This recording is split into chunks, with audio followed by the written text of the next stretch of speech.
talk about packing. Packing being the combination of external rotation of the humerus and depression of the scapulas. So we'll show it in 3 different positions. The first one we'll show is just her arm extended straight out in front of her. We'll have her externally rotate her humerus and depress her scap.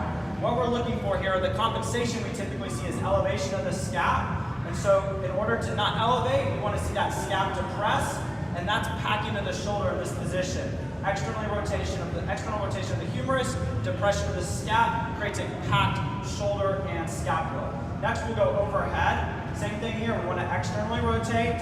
We don't want to see any elevation, show elevation. Good, that's elevation of the scap. We'll have her depress with external rotation, packing the shoulder in an overhead movement.